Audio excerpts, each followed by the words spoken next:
ความปลอดภัยสาธารณะต่อจากนี้ไปเป็นรายการพุทธานุภาพดำเนินรายการโดยพระทันกิติเมธีผู้ช่วยเจ้าวาดวัดราชาธิวาสวรวิหาร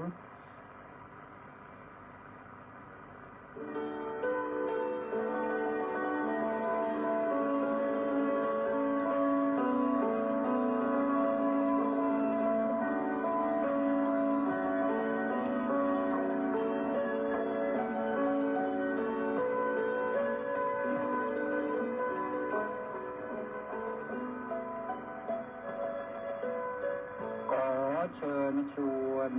มาฟังธรรมนำชีวิตขัดเกลาจิตบริสุทธิ์ผุดผ่องใสเสริมปัญญาบารมีให้จิตใจสุขสดใสเมื่อได้ธรรมนำชีวารายการพุทธานุภาพจัดสรรให้คำบรรยายจากคำพีมีคุณค่าไม่ต้องค้นไม่ต้องอ่านให้เมื่อยตาได้เวลาพร้อมเชิญเปิดรับฟังฟังธรรมจบแล้วสงบจิตสักครู่สำรวจดูจิตของตนก่อนทุกครั้งจิตว่างแล้วจัดหลับได้ทรงพลังสุขสมหวังท้วนทุกท่านนิรันดร์เทิน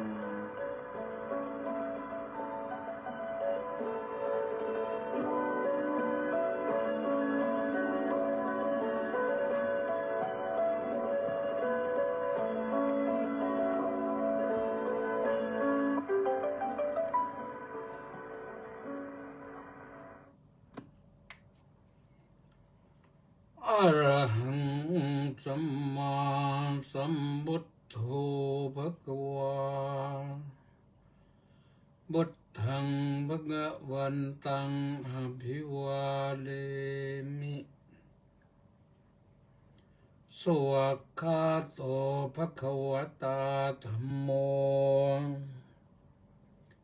ธัมมังนัมมัสสามิสุปฏิปันโนภควโตสาวกสังโฆสังฆังนะมามิขอถวายความนอบน้อมแด่พระรัตนตรัยขอคารวะพระเถรานุเถระเจริญสุขสวัสดีท่านสาธุชนทุกท่านกโทสัทธะมะลังโลเกความโกรธเป็นดังสนิมสัตราในโลกกทังคัตตวาสุขังเสติฆ่าความโกรธจะได้อยู่เป็นสุขพระพุทธเจ้าแนะนำให้ฆ่านะแต่ฆ่ากิเลสเนี่ยอย่างฆ่าความโกรธเนี่ยก็สวัสดีท่านสาธุชนทุกท่านก็นำเข้าสู่รายการพุทธานุภาพประจำวันพฤหัสบดีที่2 ตุลาคมพระพุทธศักราช 2568 ขึ้น 10 ค่ำเดือน 11 เดือน 11 ก็เดือนจะออกพรรษานะใกล้ๆจะออกพรรษาวันที่7นั้นเป็นวันมหาปวารณาคือวันพระสุดท้ายของพรรษาแล้ววันที่8ก็เป็นวันออกพรรษา เรียกอีกอย่างหนึ่งว่าวันเทโวโรหณะก็คือวันที่พระพุทธเจ้าเสด็จลงจากเทวโลกหลังจากประทับจำพรรษาในดาวดึงสเทวโลก3 เดือนเพื่อแสดงพระธรรมเทศนาว่าด้วยเรื่องอภิธรรมแก่พระพุทธมารดาซึ่งเสด็จดับไปแล้วก็ไปอุบัติในสวรรค์ชั้นดุสิตนะแต่ลงมาฟังที่สวรรค์ชั้นดาวดึงส์ไม่นานนะมาลงมาไม่นาน3 เดือนแวบเดียวที่โน้นพระพุทธเจ้าเทศจบก็วันออกพรรษาแหละเทศจบเสร็จแล้ววันคืนวันนั้นรุ่งเช้าออกพรรษาก็เสด็จออกจากดาวดึงสเทวโลกลงมายังโลกมนุษย์นอนที่เมืองสังกัสสะอยู่ทางนิวเดลีนู่นอาตมาภาพยังไปไม่ถึงแต่เขาบอกว่ามีเป็นอนุสรณ์สถานอะไรไว้อยู่ก็บ้านเราก็นิยมกันมีกันหลายจังหวัดจัดพิธีแห่เรือบั้งไฟบั้งแห่งเรือแห่เรือพญานาคพ่นลูกไฟบ้างแถวหนองคายแถวนครพนม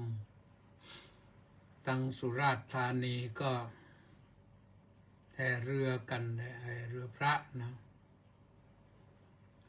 ที่อยู่บนบกก็งาน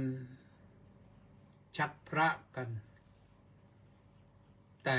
จังหวัดสตูลเขาใช้ภาษาตรงๆเลยว่างานลากพระคือภาษาภาคใต้เนี่ยก็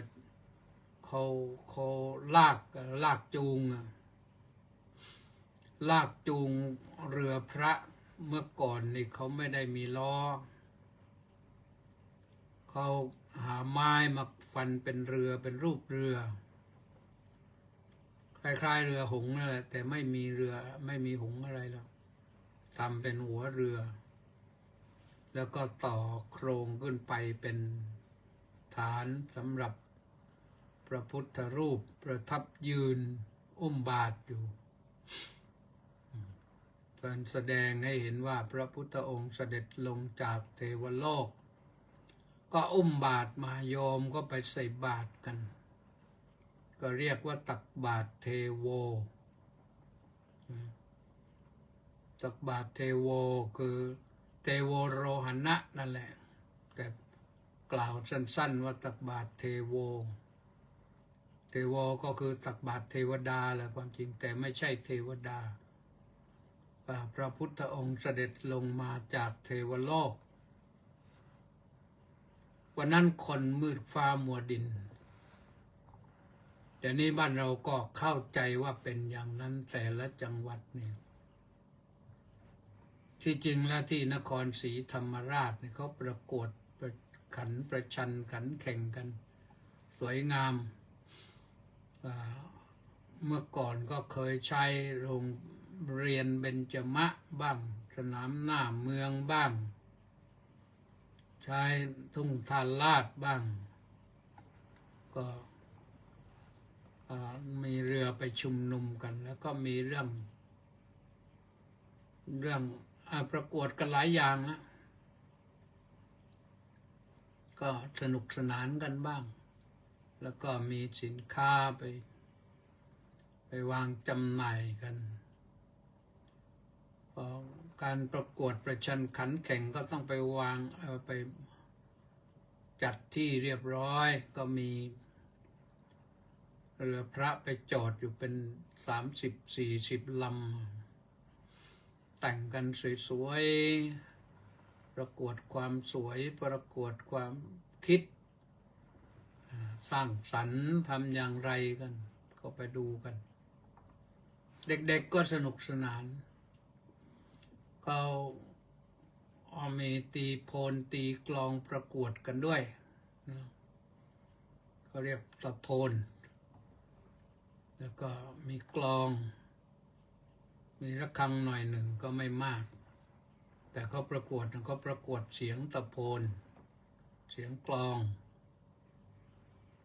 ไม่รู้ว่าปีนี้มีหรือเปล่านะแต่หลายจังหวัดจัดกันก็ดีฮะดีเป็นสิ่งที่น่าอนุโมทนาคือให้เด็กๆได้ตื่นตาตื่นใจบ้างวันนี้คุยกับท่านรองศาสตราจารย์ด็อกเตอร์ท่านหนึ่งก็ท่านมาถวายภัตตาหารเพลรองศาสตราจารย์ด็อกเตอร์สรรเสริญอินทรัตน์ก็รู้จักมักคุ้นกันมานานแล้ววันนี้แวะมาถวายภัตตาหารเพลก็มาก่อนเวลาก็ได้สนทนากันก็ว่ากันยาวหน่อยก็ปรารภเรื่องสถานการณ์คนในยุคปัจจุบันกับศาสนาก็มีความแปลกไปเยอะโดยเฉพาะอย่างยิ่งไปถึงเด็กรุ่นลูกรุ่นหลานที่ทั้งที่อบรมมาอย่างดีพอมาถึงวันนี้เขาเรียกว่าเหมือนกับหันหลังให้ไปเลยก็มาเป็นทุกข์ใจอยู่บ้างเหมือนกันก็ธรรมดาเดี๋ยวสักพักหนึ่งพอเขามีความรับผิดชอบสูงขึ้นเขาอาจจะนึกขึ้นได้ที่พ่ออบรมสั่งสอนมาครูบาอาจารย์อบรมสั่งสอนมาว่าเป็นยังไงบ้างนะวัดราชาธิวาสวิหารในวันที่8นะทำบุญตักบาตรเทโวก็เวลาประมาณ7:30 6:30นี่พระจะฉันข้าวต้มที่ใต้ศาลาการประเรียนพอเสร็จแล้วก็ออกมาที่หน้าพระอุโบสถก็มีหลวงปู่จะให้พรสักหน่อยสัมโมทนียกถาให้พรถ้าหลวงปู่ออกมาไม่ไหวพระธรรมกิตติเมธีก็ต้องทำหน้าที่แทนอีกแหละนะก่อนที่นั่นก็พระจะได้ให้พรยถาพร้อมๆกันโยมรับพรแล้วก็พระจะได้เดินรับบาตรรับอาหารข้าวหวานของญาติโยมเรียกว่ารับพรเสร็จเรียบร้อยแต่ว่าวันที่7นี่เป็นวันมหาปวารณานี่ภาคเช้านี่ที่วัดก็มีเทศน์ก็9 โมงก็ขึ้นศาลาทำวัดเช้าพอ9 โมงสัก40ก็แสดงพระธรรมเทศนาให้ศีลรับศีลแล้วก็แสดงพระธรรมเทศนาแต่พระธรรมเทศนาแล้วก็พักไปถึงเย็นแหละหลวงปู่ก็จะขึ้นไปพบปะญาติโยมอนุโมทนาสาธุการช่วงเวลาทุ่ม พอเสร็จจากนั้นก็ประมาณสัก2 ทุ่มก็เริ่มทำวัดสวดมนต์แล้วก็เริ่มพิธีปวารณากัน เรื่องปวารณาก็ว่าไปแล้ว ก็ยอมก็ไปจะไปนั่งฟังด้วยก็ได้นะแต่ว่าถ้าสะดวกก็เตรียมตัวไปทำบุญตักบาตรเทโวแหละวันรุ่งขึ้นนะโยมก็ไปให้เร็วๆหน่อยก็แล้วกันจะได้มีที่จอดรถจอดราสะดวกสบายที่จอดรถนี่ถูกยึดไปสักครึ่งหนึ่งเนื่องจากว่าบริษัทก็มาสร้างบันไดลงแม่น้ำเจ้าพระยาซึ่งต่อไปหน้าวัดราชาธิวาสวิหารก็จะมีบันไดตลอดโดยเฉพาะอย่างยิ่งเวลามีงานมีการก็จะได้ลงไปที่น้ำโดยเฉพาะอย่างยิ่งวันลอยกระทงก็จะได้ลอยกระทงกันอย่างสบายใจก็แจ้งไว้เท่านั้นวันนี้ต้องขออนุโมทนากับคุณโยมนางสาวนงลักษณ์อิสโรผู้ร่วมกองบุญหนุนกองธรรมมา 1,000 บาทขออนุโมทนาสา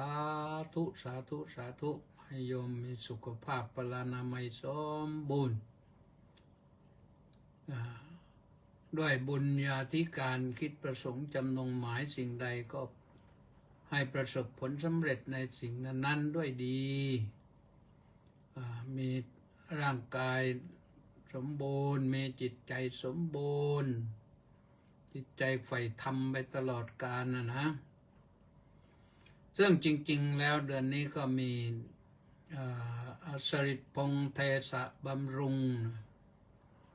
ก็ 1,000 ด้วยนะก็สริตพงษ์นั้นทำมาทีเดียวต้นปีเลยมกราเลย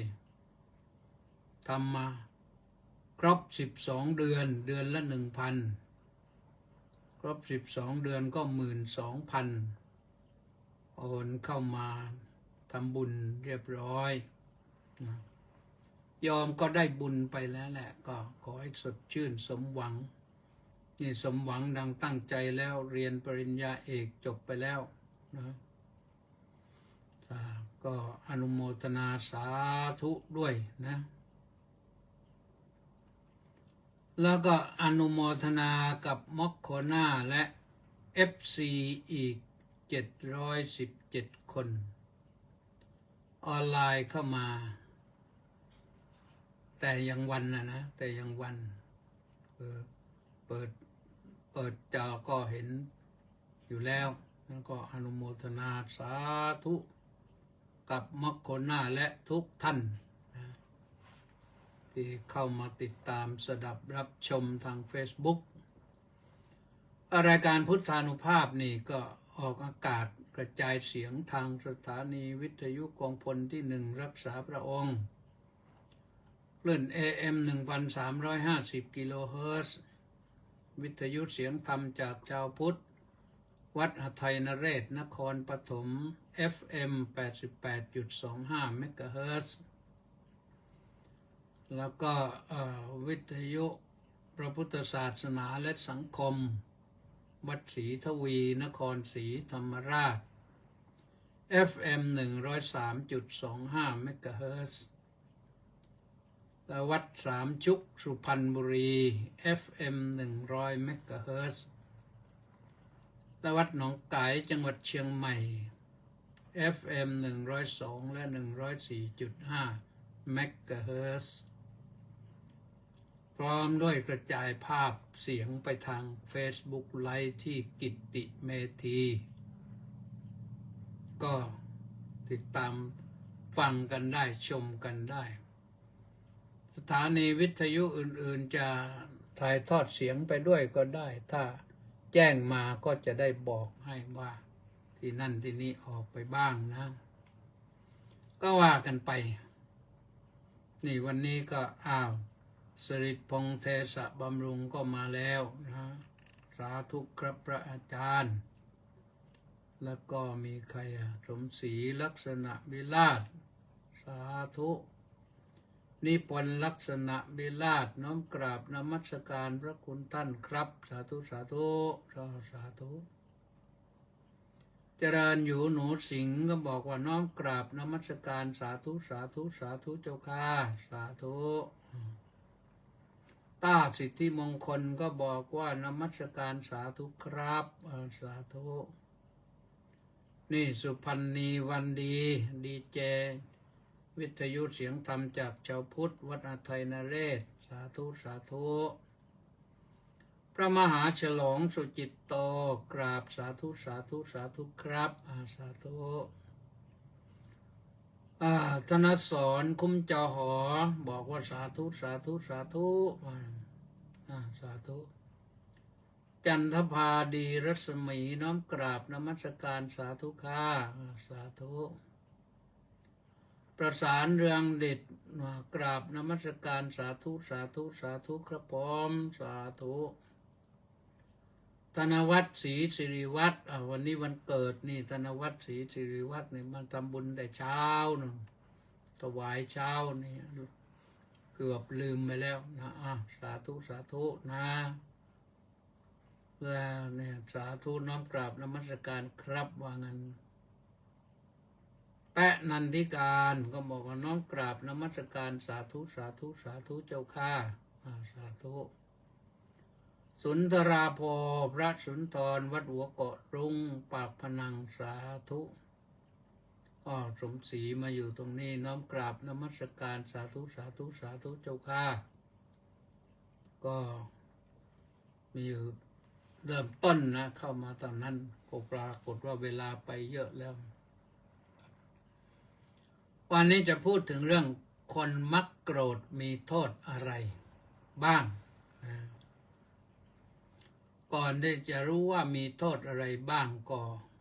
รู้จักคำว่าโกรธเสียก่อนโกรธนี่มาจากบาลีว่ากุทะแล้วก็เป็นโกทะกับความโกรธแต่ที่เราออกเสียงว่าโกรธนั้นมันมีรอเรือมาด้วยภาษากลางพูดไม่ได้หรอกโกรธพูดไม่ได้ได้แต่โกรธคนมักโกรธอะไรต่างๆนั้นซึ่งภาษากลางนี่เป็นภาษาวิบัติเยอะโกรธพูดไม่ได้นะเรือพูดไม่ได้ต้องเรือโกรธกุทะโกทะมาจากจุดเริ่มต้นมักจะมาจากอารมณ์ภายนอกนะที่ไม่ชอบใจ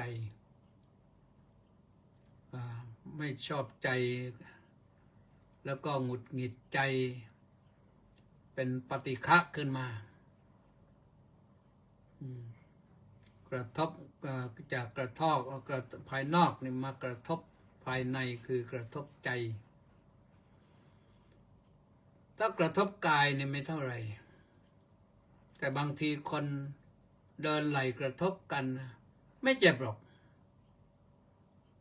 แต่ว่าพอถูกกระทบปั๊บเนี่ยก็มันเจ็บใจนั่นไปโน่นก็เกิดความฉุนเฉียวโมโหขึ้นมาที่จริงโมโหนั่นแปลว่าโง่นะแต่เรามาใช้โมโหว่าโกรธนะจากปฏิฆะมันก็เกิดโทสะนะโทสะก็ทุสะนะผู้มีจิตอันโทษประทุษร้ายเอาแล้วจึงเกิดโทสะพอโทสะแล้วมันก็มีต่อไปเป็นอุปนาหะอุปนาหะนี่แปลว่าผูกโกรธอุปนาหะนี่ผูกแต่หมายถึงผูกโกรธไม่ใช่ผูกเชือกถ้าผูกเชือกก็พันธนะอุปนาหะนี่ผูกโกรธพอผูกโกรธก็โกรธหนักเข้าไปอีกโกทะขึ้นเลยทีนี้ ต่อส่งต่อไปถึงพยาบาทเกิดความพยาบาทอาฆาตเกลียดแค้นพอพยาบาทอาฆาตเกลียดแค้นต่อไปเลยนะต่อเป็นความอาฆาตเป็นอาฆาตมาตร้ายพยาบาทคือถึงความเสื่อมนะวยะมันแปลว่าเสื่อมบาทมันแปลว่าถึง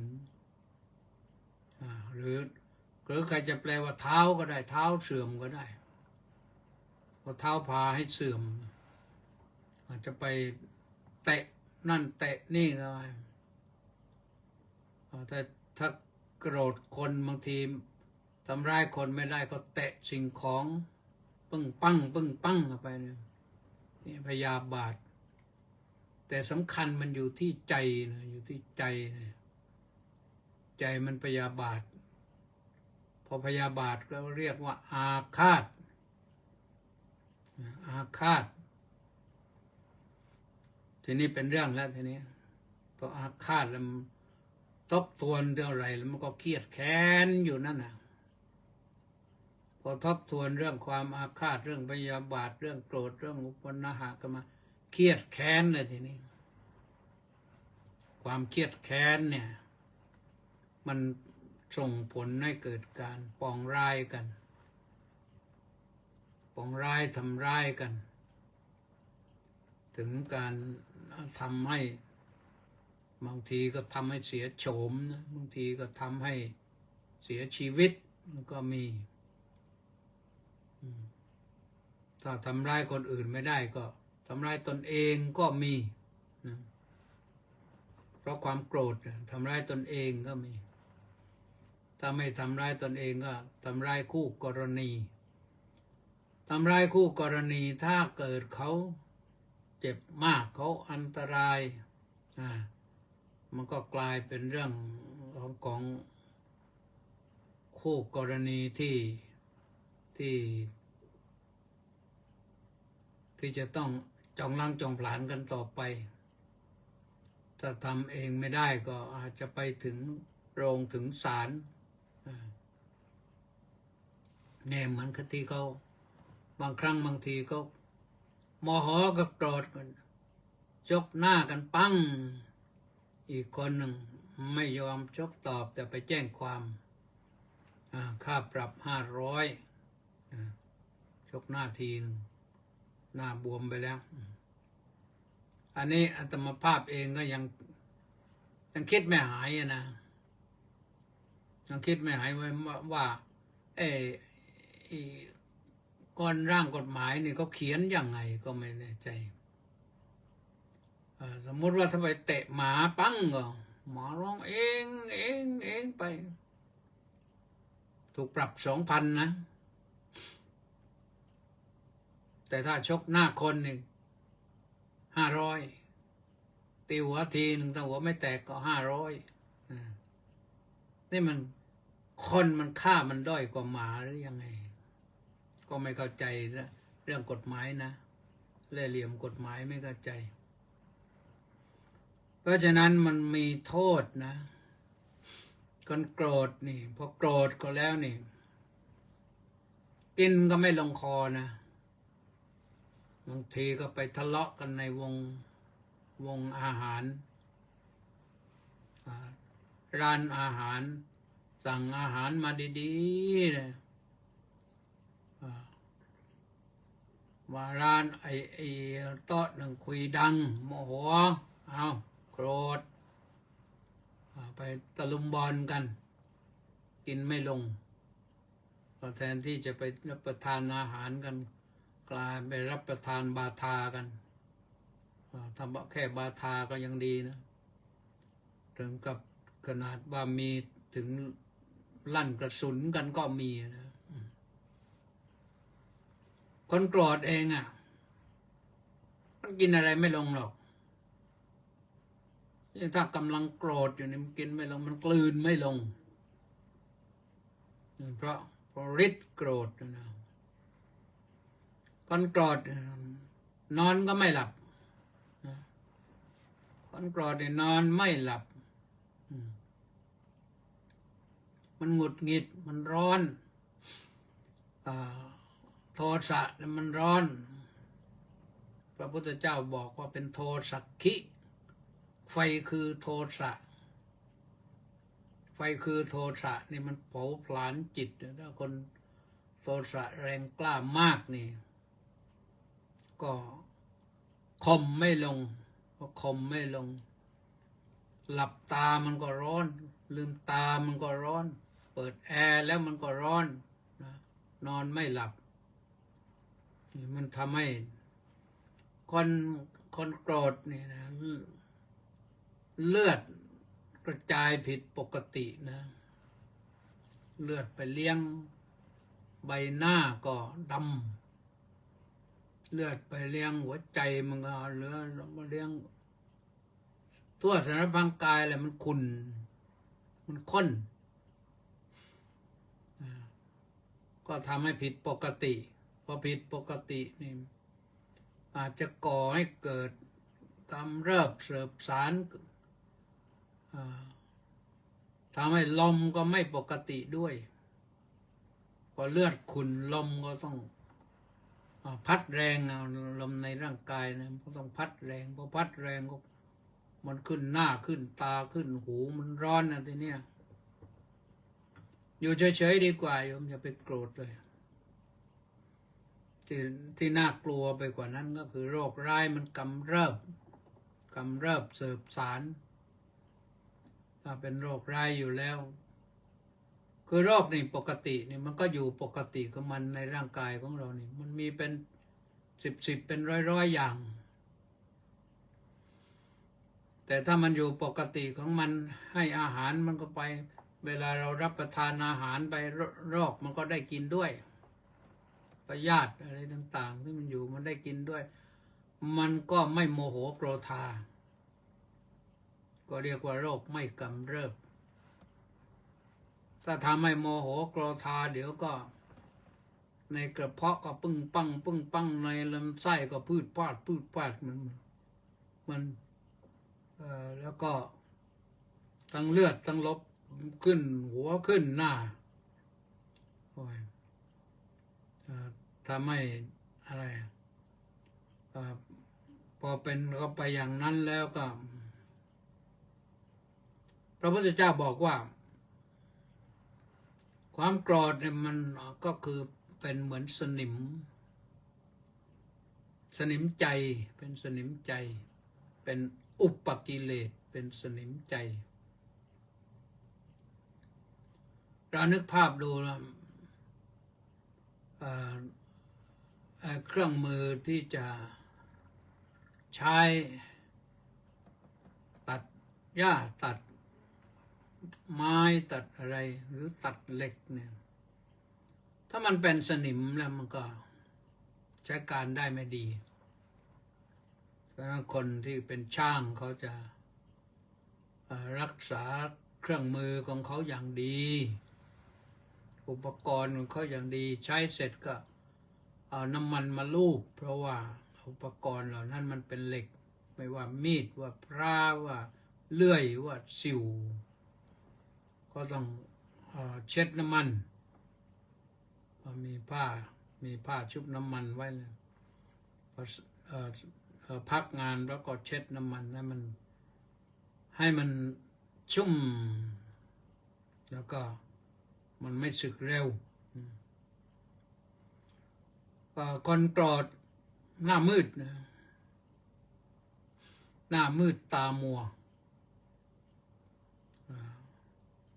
เป็นเรื่องที่มันเป็นไปปกตินะหน้ามืดตามัวแล้วก็ทำให้ขาดปัญญาจากปัญญาผ่องใสก็เป็นปัญญาทึบปัญญาโฉดปัญญาที่มันตกต่ำคิดอะไรไม่ออกคิดดีไม่ออกจะเอาแต่เรื่องร้ายอย่างเดียวนะเพราะฉะนั้นคนโกรธนี่แก้ปัญหาไม่ได้นะแก้ปัญหาด้วยความโกรธไม่ได้ถ้าเราฟังดู ฟังดูที่เขาพูดกันถ่ายทอดวิทยุรัฐสภานะไม่รู้ใครพูดนะ ถ้าเกิดไปโต้เถียงกันแล้วคนหนึ่งโกรธเนี่ยเสียหมดนะคนที่โกรธนี่เสียคะแนน พูดอะไรออกไปก็กลายเป็นพูดแบบไม่ฉลาดไปเลยกันอาจถึงกับท้าตีท้าต่อยกันอะไรทำนองเนี้ยมันไม่นิ่งเลยนะงั้นคนโกรธนี่ละความดีไปเสียหมดเลยความดีที่มีอยู่กันละหมดทิ้งหมดเหลือแต่ความไม่ดีปรากฏเสียทั้งนั้นนะ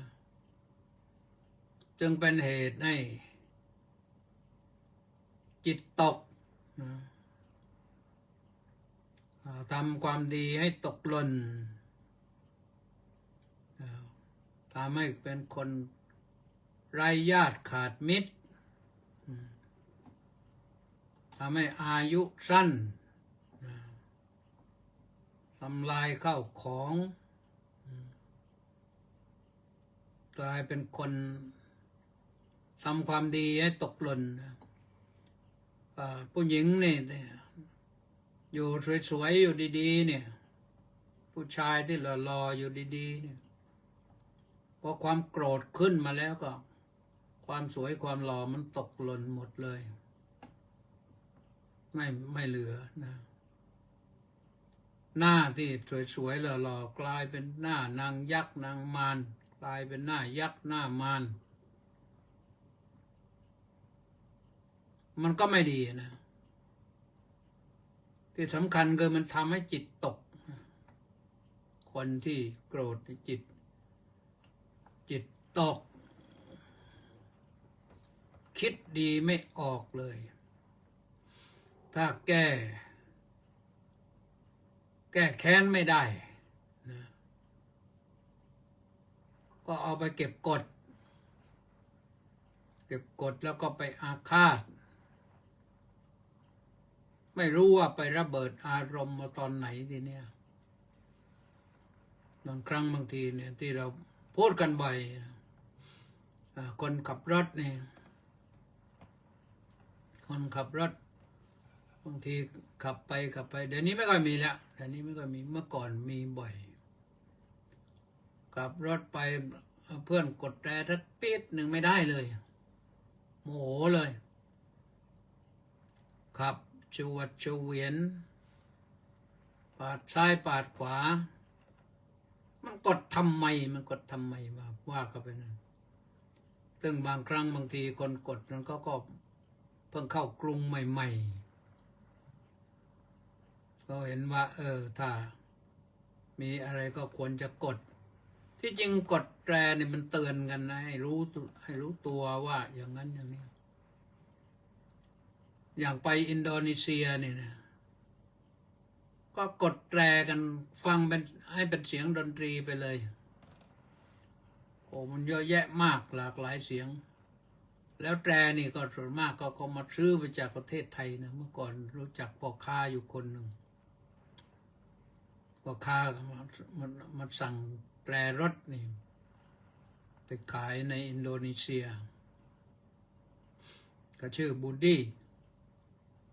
ไม่ได้เจอกันนานแล้วไม่รู้สุขภาพเป็นยังไงบ้างระยะหลังได้ทราบข่าวว่า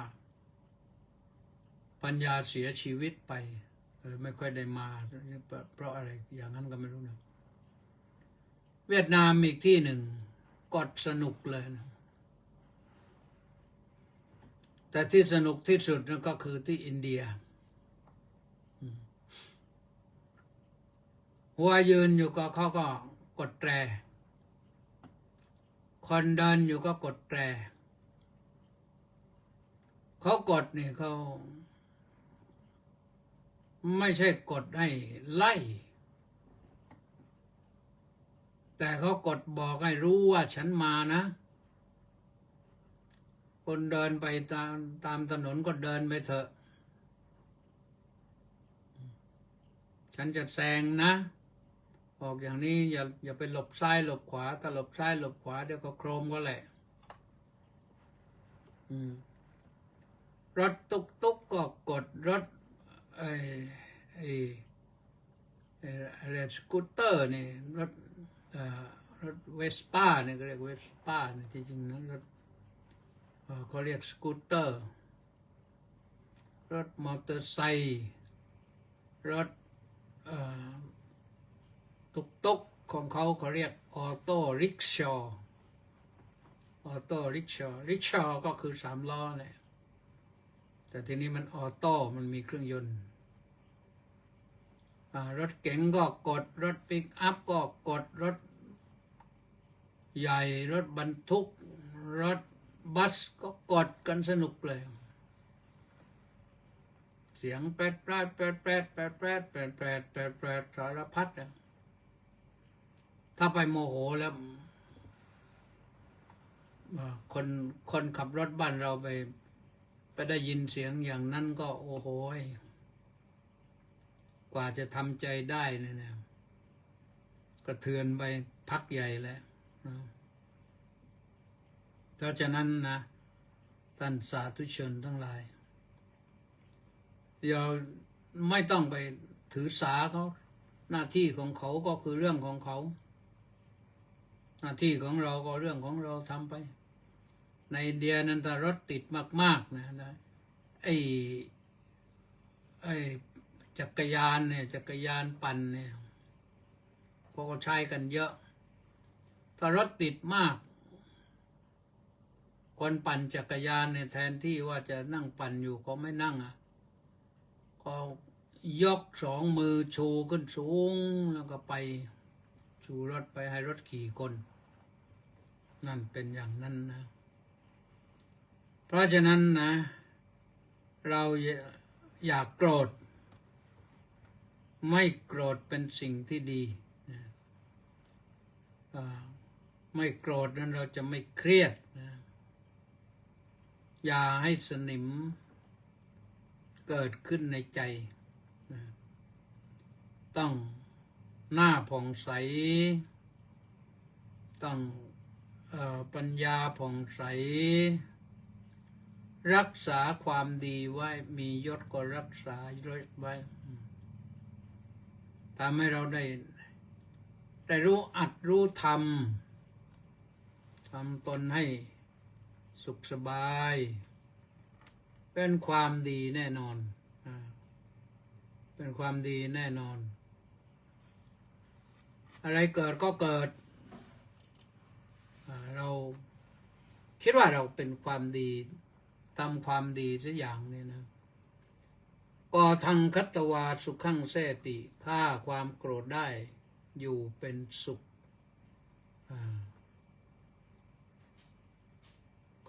ก็ว่าไปได้อีกมันยังมีอีกเยอะนะนี่มีอะไรอันทะตมังตดาโหติยังโกโทสหเตนรังความโกรธย่อมครอบงำนรชนคนดีนะความโกรธย่อมครอบงำนรชนคนดีเสียมาให้กลายเป็นคนไม่ดีไปเสียต้องระมัดระวังอย่าให้ความโกรธครอบงำอยู่สบายอะไรจะเกิดก็เกิดถ้าเราคิดจะโกรธแล้วมันไปกันมั่วหมดแล้วนี่บัวลอยมากับตกบึ้งบังก็โกรธอย่างนี้มันก็ไม่ใช่เรื่องนะมันเป็นเรื่องของธรรมชาติเราก็ไม่ต้องไปโกรธเรื่องของคนมันก็ผิดพลาดกันบ้างก็ไม่ต้องโกรธหรือผิดมากขนาดไหนก็ไม่ต้องโกรธเพราะโกรธไม่ได้เลยจะพูดจาปราศัยเจรจาการงานกันแม้ไม่ลงรอยกันก็อย่าโกรธนะโกรธก็ทำให้ไม่มีความสุขหรอกทำให้เสียโอกาส ในการที่จะรักษาความสุขของตนพอโกรธปั๊บนี่ความสุขของตนมันแน่นมันหายไปความสุขของตนมันหายไปคนอื่นก็อาจจะเป็นสุขแต่เรากลับเป็นทุกข์อย่างนี้มันไม่สมควรเลยนะเราต้องยิ้มไว้นะยิ้มไว้ไม่งั้นก็อยู่เฉยๆที่สำคัญให้มากให้ดีไปกว่านั้นก็คือเจริญเมตตาธรรมเป็นประจำนะเอาเมตตาเข้าไว้นะเมตตาสหคเตนะเจตสาเอกังดิสังปริตวาวิหรติพระพุทธเจ้าบอกว่าให้แผ่เมตตาครั้งที่หนึ่งที่สองที่สามที่สี่ไปแผ่ไปทุกทิศทั่วไทยข้างบนข้างล่างข้างซ้ายข้างขวาข้างหน้าข้างหลังให้แผ่เมตตาไปตรงทุกทิศอันนี้แหละทำให้เราอยู่ได้สบายใครจะทำอะไรกับเราขนาดไหนเราก็ไม่โกรธแล้วก็อยู่ได้ของเราเว้นแต่ว่าก็มาทุบมาตีมาให้มันเจ็บกายก็ไม่ใช่ต้องไปโกรธนะแต่ว่าเราต้องแก้ไขไม่ให้เขาทุบดีกว่าถ้าแผ่เมตตาเป็นประจำแล้วไม่มีใครมาทำร้ายหรอกไม่ทุบหรอกพระพุทธเจ้านะคนอาฆาตมาร้ายมีเยอะเหมือนกันนะพระเทวทัตก็กลิ้งหินใส่ก็ไม่เป็นไรจ้างนายนักแม่นธนูไปยิงก็ทำอะไรไม่ได้มีช้างนาลาคิรีที่จะไปถล่มพระพุทธองค์ก็ไม่ได้ทำไม่ได้พระอานนทเถระไปขวางเลยพระพุทธองค์ก็ตรัสว่าโอ้เวอานนท์หลีกไปอานนท์หลีกไปหลีกไปเป็นหน้าที่ของตถาคตช้างตกมันด้วยช้างนาลาคิรีแร่นมาพอมาถึงพระพุทธองค์ก็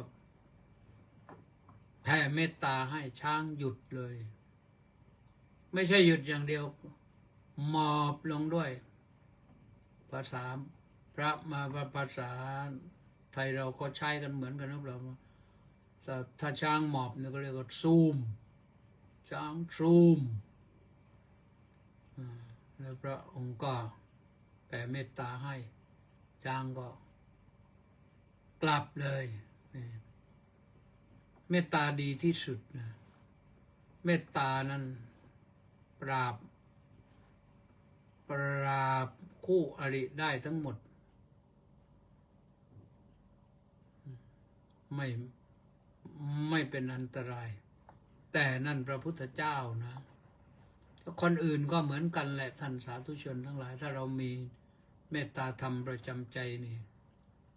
มันต่อไปถึงกรุณาเห็นคนอื่นลำบากเราก็ช่วยเขาไปถึงมุทิตาเมื่อเห็นคนอื่นเขาได้ประสบความดีประสบความสำเร็จก็ยินดีกับเขา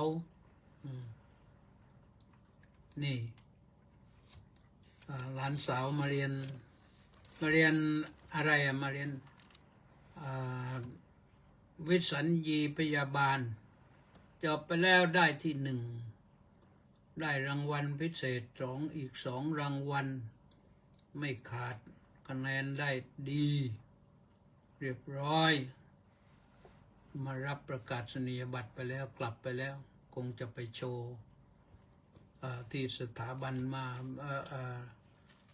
โรงพยาบาลมหาราชนะก็กลับไปแล้วเมื่อวานเอาละท่านสาธุชนทั้งหลายเพราะฉะนั้นกอทังคัตตวาสุขังเสตินะฆ่าความโกรธจะได้อยู่เป็นสุขนะ พระพุทธเจ้าอนุญาตให้ฆ่านะทีนี้ก็ว่ากันต่อไปในรายชื่อ มีกิมอินบุญแท่นบอกว่ากราบนมัสการข้าสาธุสาธุสาธุสาธุเจ้าข้าสาธุวรวุฒิแก้วเกมพุทธน้อมกราบนมัสการขอรับท่านพระอาจารย์สาธุนะบินคิมกราบนมัสการพระเดชพระคุณท่านเจ้าคุณอาจารย์ครับผมอยู่ไหนเนี่ยอยู่บางคลาหรือว่าอยู่บางลำพูสองบางนะสาธุสาธุนะเป็นนี่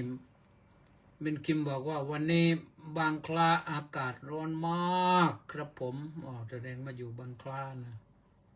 ใกล้แม่น้ำบางปะกงรวยอะไรเราเอาละก็ขอให้ปลอดภัยกันแล้วกันนะเกษราพระมาศสาธุสาธุสาธุเจ้าข้ามาหายตอนนี้มาประจำแล้วสาธุสาธุแล้วก็มีใครอีกไหมไม่มีแล้ว ก็ว่ากันเท่านี้นะวันนี้รายการพุทธานุภาพ ก็